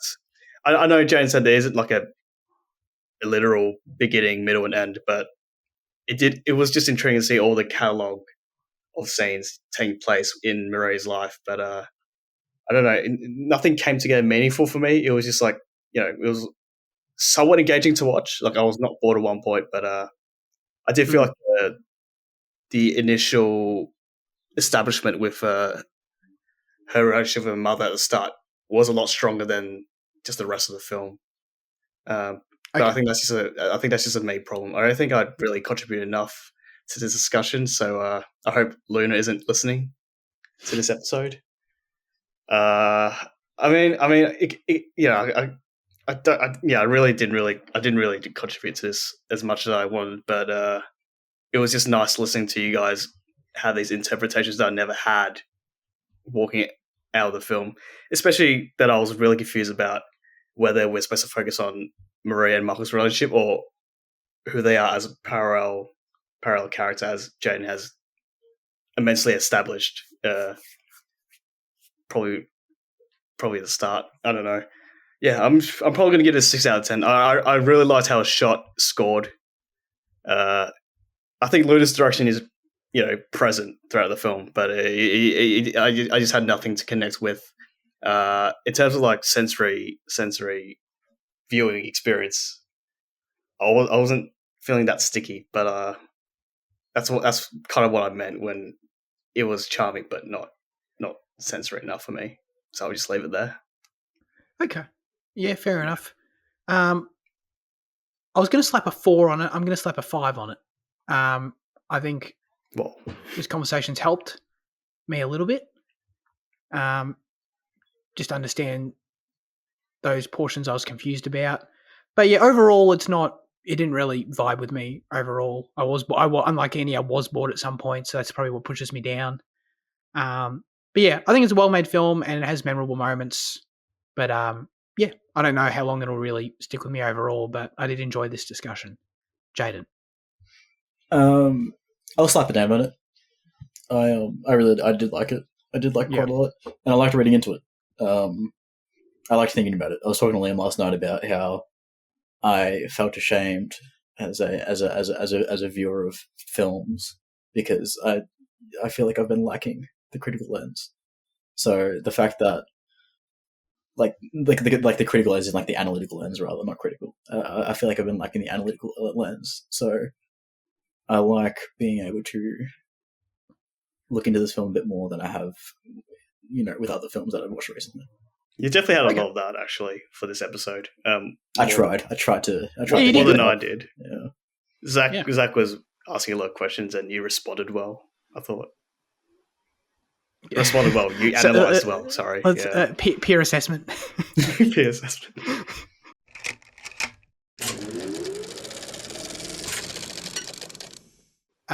Let's get into news chat. Jaden saw 2 trailers he's going to tell us about. Very exciting. You watched the Sonic 3 trailer. No, let's Have you start seen off the first 2? Yeah, let's start off with VHS Beyond because I got less to say about it. Yeah, go for it. Okay, yeah. I think I don't even know how many of the VHS I've seen. I think I've seen the first one, maybe the second one, but I can't remember. They're horror anthology films, and they don't mean much to me. But this one got me excited because someone that we are aware of, Zach, is going to star in it. Alana Pierce is going to star in one of the shorts. So is it? Sorry, hang on. So first of all, this is a film with shorts in it, made up of shorts. Yeah, they're usually 3 shorts. Yeah. Anthology. Okay, all right. Yeah, and Alana, but how? But to what extent? What do you mean? Like, is she going to be like serving a character a coffee, or is she going to be? No, I think she's the lead of one of the shorts. Is the way that really? Yeah. Jesus, which is really great. I think Alana Pierce is like one of my favorite kind of people because like to see an Australian kind of in this gaming space that she occupies usually is amazing because it's so hard, for that to happen, and then see the way that she's now writing for Santa Monica and then now she's starring in a film and she's got this. I think that's really exciting. So that's why I'm excited for VHS Beyond. But yeah, Sonic 3 was the main thing I watched this week. Sonic 3, the trailer, anyway, was fantastic. To answer your question, I have seen the first 2. I'm a mild fan. I'll say of the first 2. I think they're great video game adaptations, but they only go so far. But this trailer was awesome. This trailer was really sick. Really? Like, I don't want to make this assumption because knowing you're going to say no, I have no connection. But like, I feel like Sonic was a part of everyone's childhood, right? Yeah. No. I used to play a lot of it in primary school, actually. Yeah. You see, I just knew you were going to say no to some dumb shit. Sonic was pretty significant to me as well. And I don't think I ever realized it really until recently when I was thinking back. I was like, oh yeah, I played played a few of the games as a show, and I watched a lot of the show. Sonic X, that is not the 3D animated one. I watched the Sonic X animated show quite a lot. Oh yeah. I know. Yeah, so, I have seen a bit of that show. Yeah, and then I had friends from primary school that I could talk about it all the time. So I was like, oh yeah, Sonic was actually pretty significant to me. So then watching this trailer this week and seeing these characters that I used to discuss, seeing Shadow, it's just something exciting, in a loser way, yes, but also in a fun way. It's exciting to see Shadow and see Keanu Reeves voice Shadow. He's going to be in it. I don't know how much I love his voice of Shadow though, because it is just Keanu Reeves. But at the same time, that's kind of the point in getting Keanu Reeves to voice Shadow. So I don't know. Yeah. I think I do think the other movies they are fun, they are funny, and they're decent action, and it is nice to see these characters realized in a satisfying enough way. So I'm definitely looking forward to Sonic 3. Yes. Okay. Well, first of all, are you going to watch the Knuckles show? I will. Oh my god! Paramount Plus, that tells me a lot. But so does Idris do an American accent as Knuckles in Sonic 2? 50-50? It's not American. It's very obviously Idris, but it's not his British accent, and I think you'd be hard pressed to call it American. It is just something weird, man. Okay. That's disappointing. I feel like if you hire, I don't know, how fans would probably riot or whatever about authenticity to Knuckles and the law, but I would just be like, dude, if you're getting Idris Elba, just. I mean, they're aliens. They don't really should. There's no accent that they're meant to have. I know, but yeah, have him just be Knuckles and be like, I'm Black Superman. Just have him do that. I would love that. I haven't seen this. I like how that's the one Idris quote you have locked and loaded, ready to go. It's my favorite. Yeah, Black Superman. Yeah. I'm Black Superman. Yeah. Have you seen any of the Sonic films, Zach? No, I haven't seen any of these. No. Oh, okay. Well, I've only seen the first one, and Jim Carrey obviously steals the show, but does he? Yeah, Jim Carrey is pretty much only not retired because he's doing these movies. Right. Somewhat. Yeah. Is he entertaining in them for real? Yeah, he is. He's a good egg man. Yeah. Okay. Oh, that's cool. The guy who voices Sonic is rather annoying, though. Oh, really? I don't know. He's just the vibe I had. Yeah. I don't really like the guy. I don't really like Sonic's personality because he's rather annoying. But I guess these films are pretty fun. At least they actually remember when they redid the design. Yeah, for the first I've been seeing a lot of edits this week of if they had the original design in some of the trailer shots from this one, and what would Shadow look like in the other design? Yeah, it is crazy to see the effort. Yeah. I'm still. I don't actually believe this, but part of me is still conspiracy theory. That was all marketing. They were never going to go with that design. I don't know. Well, I don't actually think that, but 30% of me does. I mean, the thing is, it would be great marketing if it was a stunt. If it was a stunt, because it worked exceptionally well for them. It worked, and I feel like it's just so obvious. But I mean, but I don't know. These studios do make decisions like that, where it feels like it should be obvious, and they just fuck it up. I think the case for it is just how often has a studio actually conceded to audience demands, and the answer is never. So right, yeah. When have they ever released a full trailer for their movie that they right in the middle of post-production on, and they're like, oh yeah, we've heard your feedback, we're gonna make exactly, you're right. So that's that to me is the strongest case as to it is it was marketing, yeah, it's interesting. Now it's time for our highlights of the week.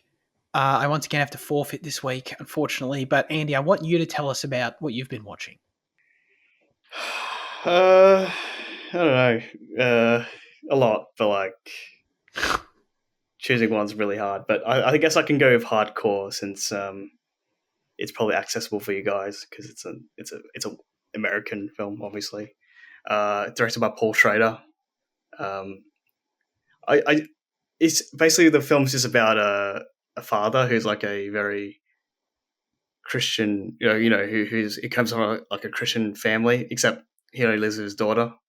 He sends his daughter away to some Christian-based camp, See, I'm not a religious type of person because this is where Jane would indulge me with his knowledge, but with his Bible studies. Yeah, something like that. But I'll continue. Yeah, so what basically happens is that he gets a call that his daughter's missing, and then Frank Ball, who plays a detective, like a private investigator. Yeah, there you go. Yeah, and he just shows the man a reel where his daughter's in a porno, and that's where the father's shocked.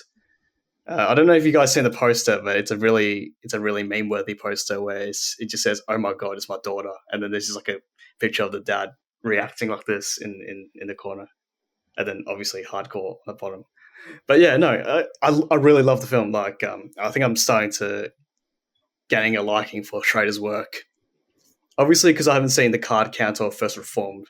I'm going with his first two films. So I saw his feature already, Blue Collar, and his second film, which is Hardcore. Surprisingly enough, Hardcore is probably like a spiritual cousin to Taxi Driver. Mainly because, Paul Schrader wrote both those films, but he directs this one. Like, there's that corrupted environment that you see at nighttime. Like, Taxi Driver's New York, and over here it's like LA, a bit of San Diego, and a bit of San Francisco. And it's just like, it's not as disgusting as Hoard, but it is like very weird, messy environments that you see around. And I guess because, in the world of porno, it is naturally supposed to be dirty.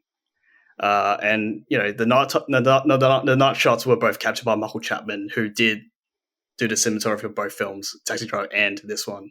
So yeah, I guess it really does feel like a spiritual cousin, and I was surprised that I enjoyed watching the old man explore these cities, being exposed to different porno places like sex booths or porn film shoots and all that bollocks. Yeah, so I don't think I'll try to say much about it because with time. But yeah, no, I think hardcore might be something you could look into one day.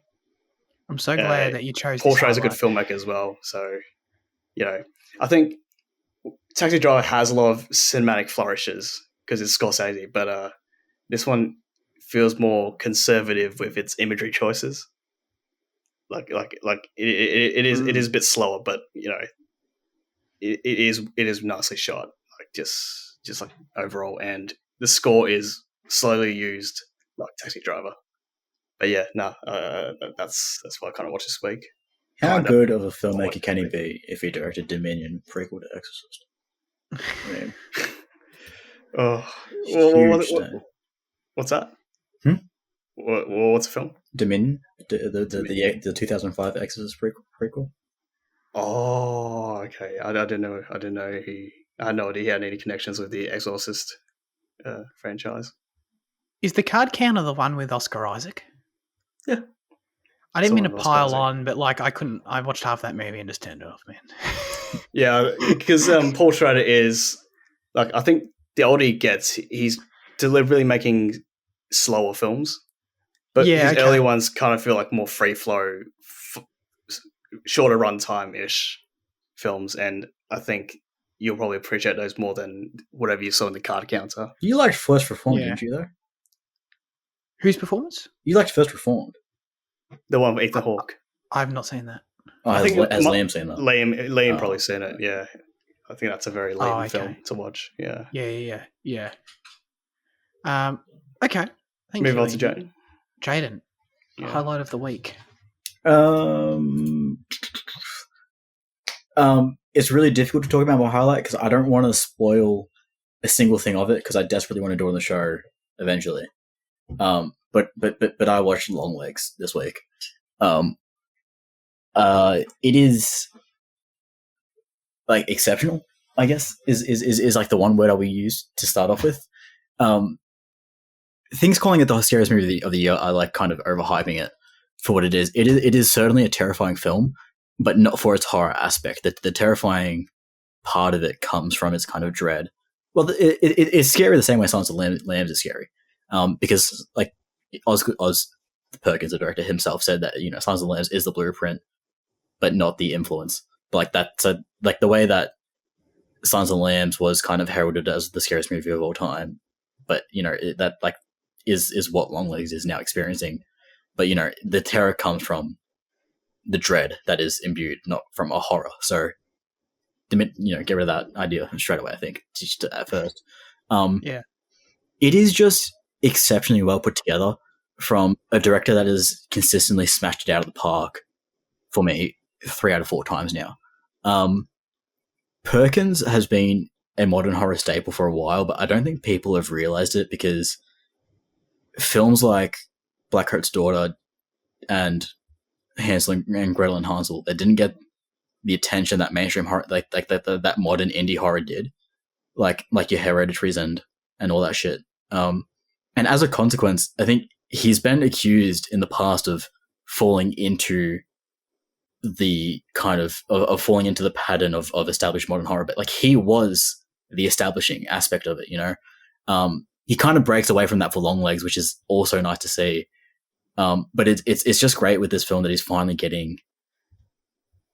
I think the recognition that Blackcoat's Daughter deserved. I really don't want us to talk about any aspect about it. Not that anything, like, not that just saying one word is going to spoil it, but like I really do want to reserve as much of it as I can. But like it's Perkins and Cage both described it as an ode to their mothers, which is a very interesting thing and a very cool thing as well with what happens in the film. I think it is just like if you want to read it as your standard detective thriller, I think that there are definitely elements that are going to let you down, particularly towards the latter half. But if you look at it as the kind of textured product and layered product that it is so well imbued with a double meaning, but then also being aware of the horror lens that it does take on at points, I think it comes together into like a near perfect product. I don't know. It really is like just kind of fantastic. See, your analysis is on point again. Yeah, and you didn't have to. Yeah, because I'm consciously trying. It's good. You didn't spoil anything. At least. I feel like yeah. I like I don't know. I'm trying, but like I wish I could be analytical without trying. Oh, I don't know if anyone. The Nick Kyrgios of podcasting, Yeah, that's right. World's number one if you actually tried. Yeah. Yeah, exactly. Yeah. I've heard of this movie. Yeah, I talked about the trailer when it came out for the show.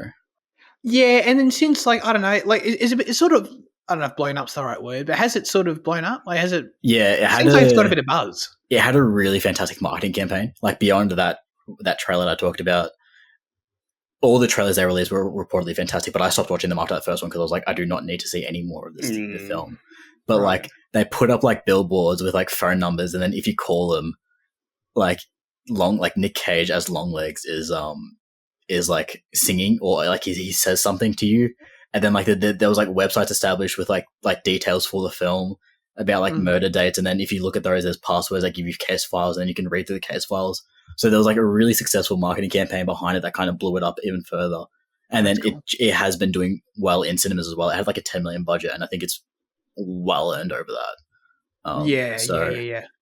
But that's what I mean by like Oz being like a director that's kind of been given small budget films that kind of exist in this indie horror kind of setting.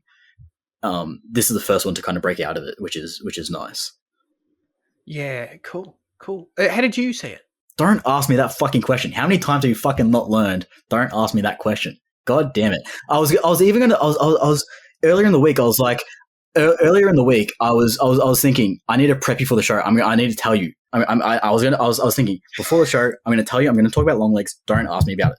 And fucking, I forgot. And now you did what I knew you were going to do. Fuck's sake, man.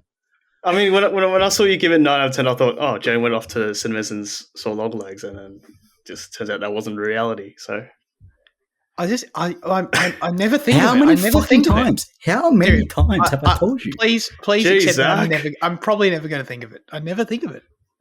It's just so out of my wheelhouse. Anyway. Cut it out. Very cool. Okay. All right. Now comes the segment where we hand the show over to you with our question of the show. Last week we asked you. Sorry, I just got distracted because 50 new answers came in the Discord.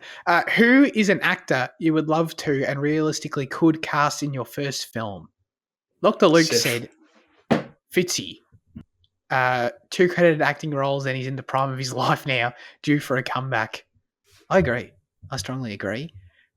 Maybe that's the story behind his absences here. I don't know. Liam, call me and let me know. If you need an agent, let me know.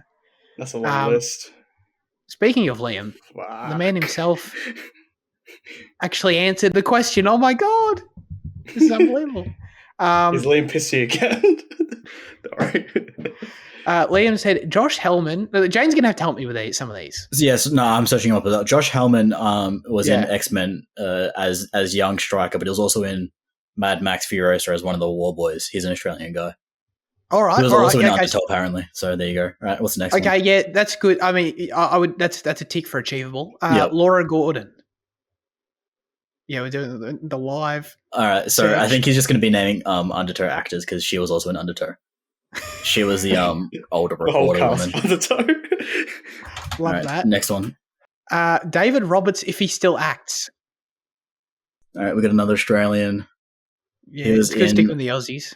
2008 film The Square, Me, Myself and I, Convict. Seems like he was in A Savage Christmas, which was last year. He does seem to be acting. Okay, all right, nice. Are we all Aussie so far? All Aussie so far, 3 for 3. Aussies, Anthony, all right, Anthony Hayes. Hayes. Yes. Yeah, another Australian. He was in Gold. He was in Cargo, Secrets and Lies, Rover, Square, The Boys. Okay, yep. He was in Cargo? Yep. He might have recognize him. He might have been one of. Oh yeah, one of these bars. Oh yeah, I know this guy. Yeah. All right, yeah. That's good. You can get him. Hannah. Oh God, Managan Lawrence. What? Yes. Hannah with no H at the end. Oh, yeah. And then Mangan. I just had a name. Mangan Lawrence. I think I know her. W. She's from Spartacus or some shit. The TV shows. Oh yeah, Australian. Yeah. Is she from one of those TV shows? Spartacus? Yeah, she was in Spartacus. She was in one of the Red Dog films. I remember seeing her on TV once. Yeah.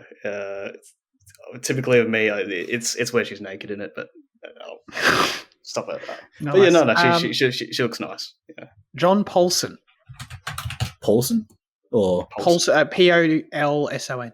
Yeah, sounds like a Danish, but they're probably Australian still. Yeah, Australian. Hide and Seek. Mission Impossible 2, apparently. Dude. Oh, wait, because it's Australian. Yeah. Okay, I know. Yeah, I remember seeing him in Mission Impossible 2. Is he the villain? I don't. He's got the glasses and he kind of looks goofy. Yeah, I've seen. Okay. Yeah, is he like in that part when they're in? I mean, I think I don't know. They're in Sydney for a lot of it, but isn't he like at the horse racing or some shit like that? Yeah, I think so. That rings a bell. Yeah. That rings a bell. Yeah. Yeah, okay. Well, he's only got 700 Instagram followers, so we can slide into his DMs for easy. Sure. Yeah. For sure. All right. Anna Lise Phillips? Annalise or Anna Lee?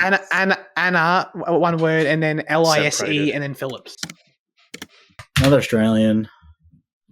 Oh, yeah, she was, he's adding fucking more now. This idiot. No, I think it's a scam. Oh, he is too. Oh man, he's definitely angry. Does he? Yeah, she's been doing quite a few things. Yeah. Oh no, we can't keep going with this. Okay. Is there any names that stand out to you, Jan, that he keeps typing? I feel this is a troll job on Liam's part now. I reckon he knows we're saying it as we're speaking. As we're recording. Jeremy Sims was in Doctor Who at one point. Okay. Tom Wren. Do I know Tom Wren? How does he know these people's names off the top of his head, by the way? That's mad. Okay, I don't know this guy. Yeah. Plays a lot of Centinodal, I'd imagine. Yeah. We can call it there. Yeah, we'll actually, call it there. I'll search up this last person that came in. Anna Conkle. That one sounds recognisable for some reason. Oh no, she's got 209,000 Instagram followers. That's not. I don't know if that's doable. I don't know if I slide into those DMs. Damn. Oh, but she's not Australian, though, so. No, she's American. No. Yeah. Okay. Hannah 15. Conkle. Liam's still typing. And Timothy Shelby. There you go. Yeah, nice. That's the end of it. Put a cap on that. So do you want to read the rest then if he's ended it? No, we don't need to indulge him anymore. We have a show to run here. Okay. No, those were mostly in the realm, definitely, of what the Besides the last answers, one, obviously. for sure. Besides the last one, yeah. Andy, what are you thinking? I mean, I did come into the show to, hear you guys firsthand on which actors you might choose for your productions. I don't want to go first because I don't know what the expectation or the I think realistic you set the budget. expectation pretty well. Mm. Yeah, last week. But if I say Guy Pearce, then you guys might attack me because, I honestly think nearly anyone Australian is doable. Unless they're like Guy Pearce is definitely doable. If they're Australian and they've abandoned the country, they're not. But Guy Pearce is someone that's still engaged with Australian media. So I think he's doable. You think That's Guy true, Pearce yeah. is doable? I think it is. Okay, all right. That's a bit of a higher bar than I would have set. He seems like the guy who would try to, Bro, support if he can do 7 Jack Irish films, he can afford to do some fucking, Australian level drama. Yeah, I can't really disagree. And I think he's got a film in MIFF called Inside, which is like a very local production. Yeah, set in true. the Victorian prisoner cells. Yeah. Okay. Yeah, that's not my choice. I'm just giving an example. Yeah. Well, Yeah. I'll continue with it because I had Ben Mendelsohn because there is no Australian there is no Australian actor that loves Australian films more than Ben Mendelsohn. He has done his time here and he continues to do his time here.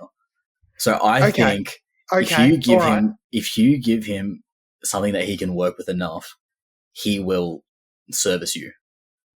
You gotta give him something good. Like not something that's good enough. Like it's Ben Mendelsohn. He's not wanting for work. No, he's not. But I think you look at as of recently he's left, but he did his time here, and I think I think if you give him something good, he would do it.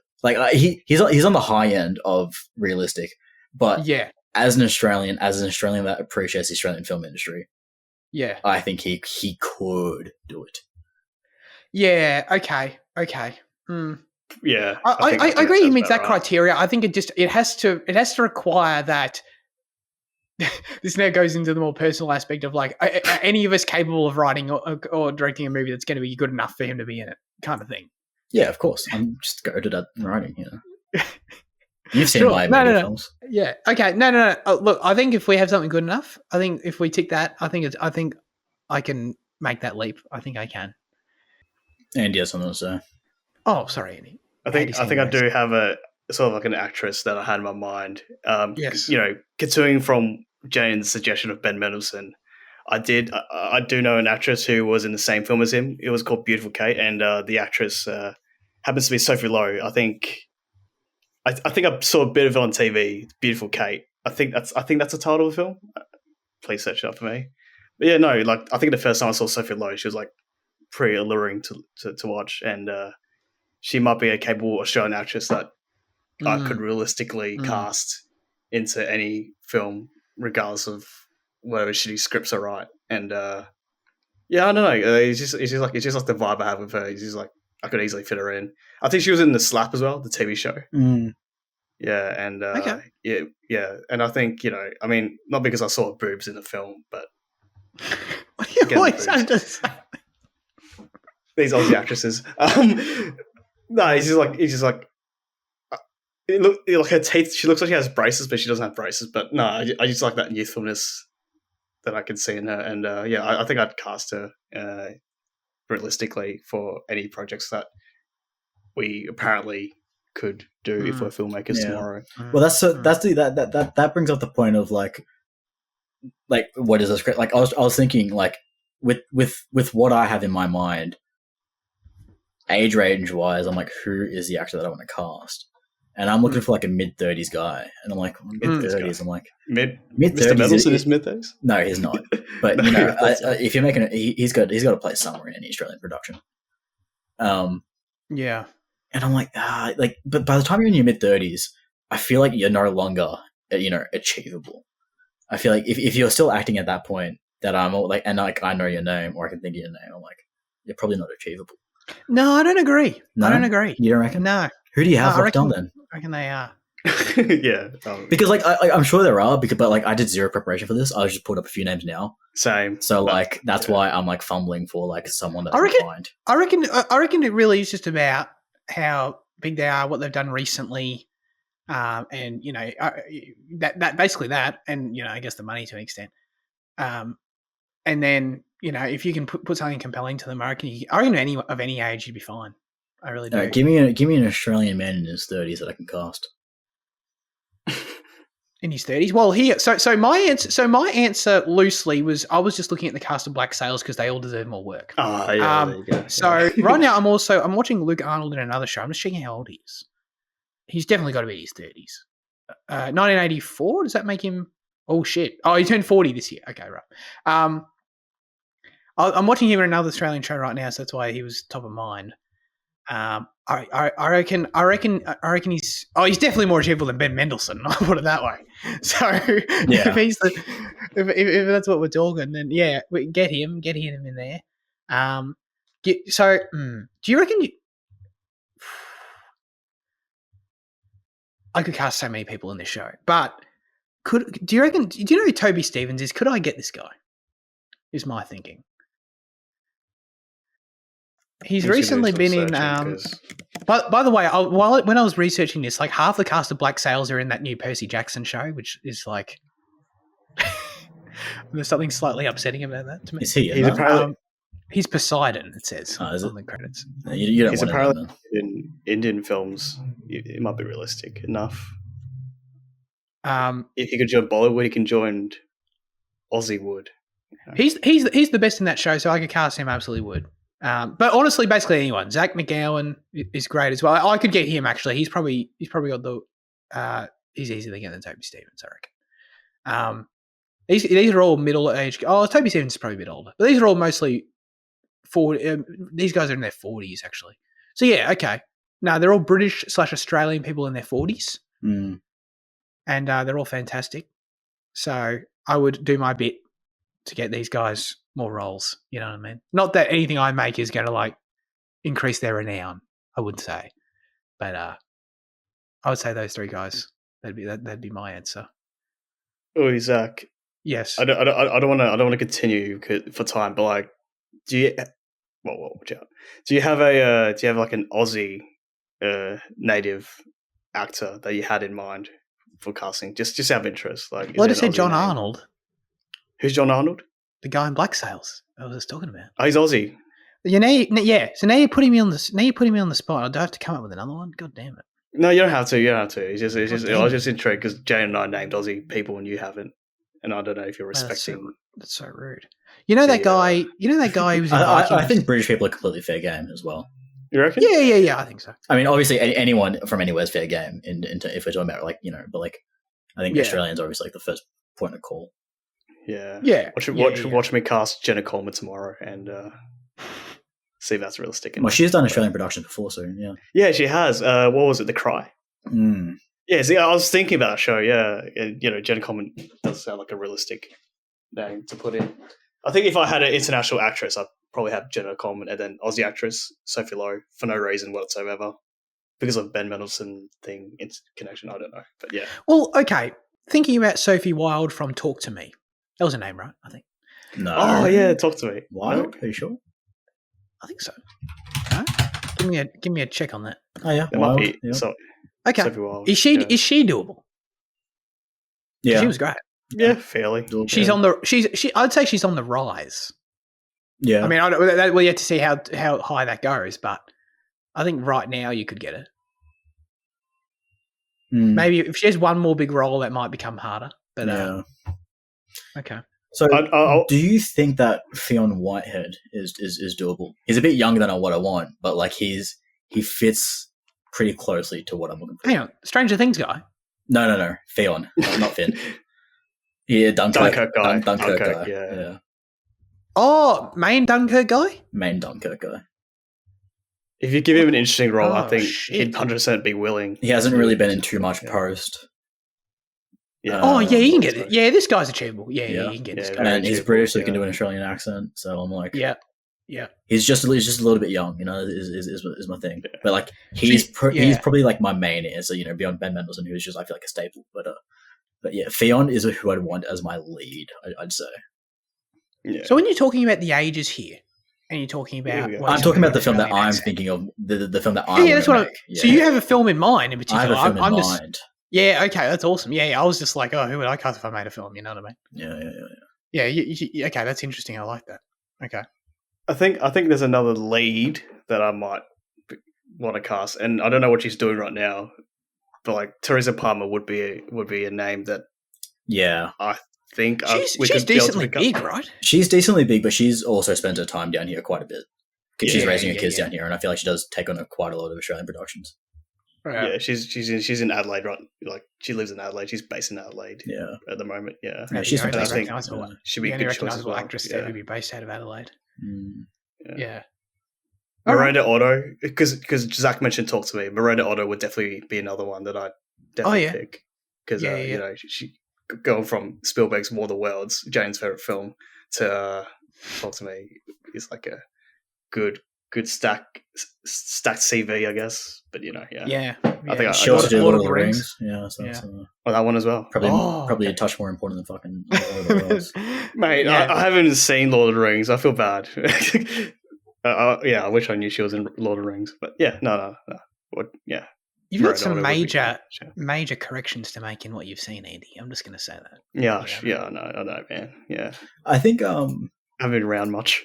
The perfect lead that I think I'm looking at, just tell me. I think this is probably my last shout.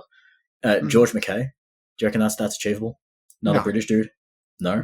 He recently co-starred with Lee Seydoux. I feel like that's like a very hard person to get these days. Not really. I mean, like, really? What else has he fucking done? Like, dude, he's like in the when people are talking about who's going to be the next Bond, he's in that conversation. So, like, no. Well, that as well, yeah. Yeah, but look at his filmography and tell me what he's done that you think is so unachievable. Oh, if you're in 1917. 1917, come on, man. He did True History of the Kelly Gang. Oh, that's an Aussie film, isn't it? Oh, yeah. Yeah, okay. Yeah. Wasn't that with a director of some renown? Yeah. Justin something? Justin Kurzel. Kurzel, yeah. I feel like you might have done that for that guy.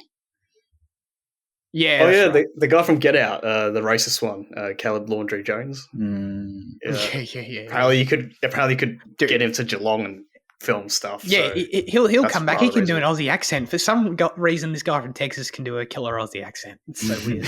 Yeah, it's really amazing. Weird. It is amazing. Yeah. You could probably get him back, actually. That's probably a good one. Yeah, we could film him outside North Geelong Station. He might be a bit creepy for what Jaden's looking for, though, But if Jaden's looking for George Mackay... This has got nothing to do with Jaden. This is just like our thing if we... Oh, yeah, but I'm just thinking if Caleb fits in Jaden's film. I think if you want to give Caleb Laundrie Jones if you think that's doable, then McKay is definitely doable. I don't. Caleb was in fucking X-Men, maybe man. Like early Australian films, Was he? What did he do in X-Men? He was in First Class. Yeah. Well, he was what character? Banshee. Was he only in that one? Yes, because they kill him off in the next one. Yeah, no, I don't know. I reckon you get Caleb back. Spoilers. No, okay. I reckon he'd be like, "Oh, I get to do my Aussie accent again." I reckon he'd love it. Wait, does George McKay even do an Aussie accent in True History of the Kelly Gang, or is he just British? But I don't remember. I would guess he does, but I don't remember. Because I thought it was British, like Charlie Hunnam in the film. Dude, Charlie Hunnam doesn't know what he is in the film. Yeah, what like the fuck? In any film. Exactly. Yeah. That's funny because Charlie Hunnam's been in 2 Aussie productions. He could be realistic for you, Zach, if you want him to improve on his Perth. If I want him to improve, Charlie, I'm going to cast you. I want you to be better at accents, mate. So get him over. Oh God. There's a lot. There's a lot of title. There's a lot of people, but like we covered a lot. We cover a lot. Yeah. Okay. That's it. As always, we'd love you to submit your responses, thoughts, and/or reviews for next week's film in the YouTube or Instagram comment section, or join the Discord server this week. The specific question we'll be asking you is, What is your favourite moon phase? Let us know, all your astrology nuts out there. Let us know. Very good. That's it for this week's episode. Thanks everyone for tuning in. Jaden, what are we doing next week? Next week we are doing a Twilight Eclipse. Eclipse? Yes? Eclipse. Eclipse. Eclipse. You can find that on Stan, maybe? Yeah, they're on Stan. They're all on Stan. Maybe Foxtel too, I don't know. Yeah. Binge, okay, yeah. Oh, yeah, here it says Stan. Okay, yep, Stan's a definite. Yeah, there you go. Just try that. Yeah. I wish the question was, what's your favourite Eclipse mints? Because that would have been a good one. No? Eclipse mints? Yeah, there's like different flavours in it. Oh, okay. No, that's too obscure for me, but okay. Oh, okay, yeah. Okay, all right. Check it out. I'm excited to see. I've been waiting about a month to see Bella and Edward get married. You know what I mean? So we'll get to that. It's gonna be fun. Do they get married? Maybe one of them dies before they can get married. Maybe they break off the marriage so she can go marry Jacob. Hashtag team. That's Jacob. All right. Yeah. Andy will be watching the movie, so get excited. I'm looking forward to you running in your review. Can't be asked at this point, but I'll do it for the Spirit of Twilight. Yeah.